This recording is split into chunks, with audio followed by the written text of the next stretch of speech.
ما تاسو ته مقدمه د ترمذي کې کړی ویلي ول علامه رشید احمد غنگوهی رحمه الله نم نقل کړیو علامه رشید احمد غنگوهی رحمه الله یو ډیره خوندوره خبر کړیو کې تاسو په یاد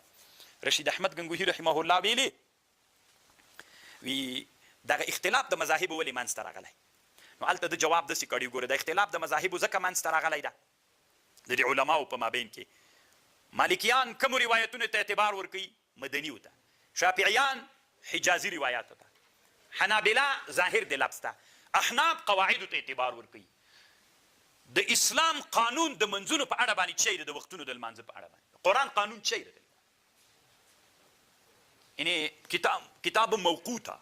قانون د قرآن دا ده هر وخت هر مونځ به په چا کې کوي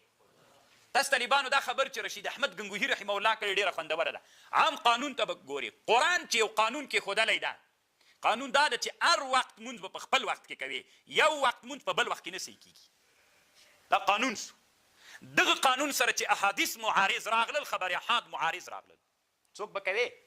تاویل به کوي والله طالبانو ان مذهب الاحناف هنا حق کنه طالبانو دا ډېر ښه خوند کوي الله د افغانستان کې د حدیثو سلسله داسې روانه کړي پرون موږ فکر وکړو طالبانو له غونډې ور واوښتلو خوند یې وکړه که نه طالبانو ځکه موږ څوک دې نه وایي چې موږ متعصبین یو طالبانو پرون موږ له غونډې ور واوښت پرون د جمهور علماو دلایل قوي ول طالبانو موږ تاسې محاکمه داسې وکړه نحن نختار هند اليوم في هذه المسألة مذهب الجمهور مختار مو کړه که نه حنفیت له کنډو نه ور واوښتلو نن طالبانو د موږ مسأله نن د موږ دلیل حق دي نن طالبانو له کنډو نه څوک را واوښتل مالکیان هم را واوښتل شافعیان هم را واوښتل ابن حجر را واوښته که نه امام الحرمین هم را واوښته قرطبي مالکي هم را واوښته او شوکاني و د هند غیر مقلد عبدالرحمن مبارک فوري رحمهم الله دوی هم را واوښتل خبر خو پوهېږي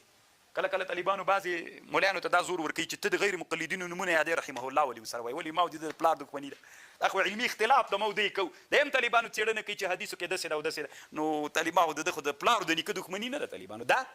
نه نر غوندې به طالبانو ورسره وایي رحمهم الله لکه هر چا چې دا علمي تحقیق کړی دا د الله د رضا دپاره کړی معارضه راغلي چا دا رایه مختاره کړې چا دا مختاره کړې چا دا مختاره کړې نن قرآن قانون څه شی ده چې هر مانځه دپاره څوک ده وقت دې حدیث کې نو بیا ولې وایي چې جمع وسوله د ماسپښین و مازدیګر یو وخت یې وکړل نو چې قاعدې او د قانون د اسلام سره خبرې واحد څوک راغی معارض راغی چې معارض راغی رجوع به تاویل ته کوي فتاویل الاحناف انها جمع عملی او جمع سوری بس طالبانو خبر خلاص شوه ما په خبر خو پوهېږئ بس جوړه شوه ځه